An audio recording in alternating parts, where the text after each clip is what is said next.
Magbabayad niyo! Galit na galit ka sa mga taong pumatay sa anak mo, pero ikaw naman ang dahilan. Mga kalaban mo rin naman ang pumatay sa anak ko, ah!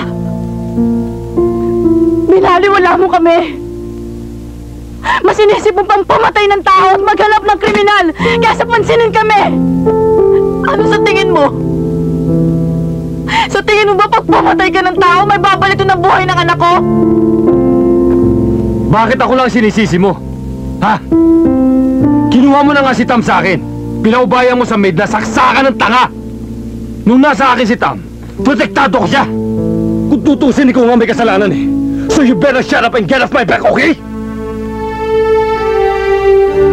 Willie, hindi ka pa rin nagbabago.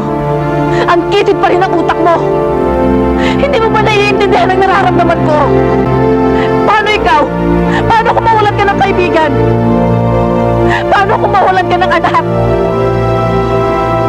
Willie, anong gagawin ko kung mawala ka pa? Bakit hindi mo na lang ipabaya sa pulis ang paghabol sa kriminal? Takot ka? Mapahamak ako? Natatakot ka mapahamak ako? Willie, I don't wanna lose you.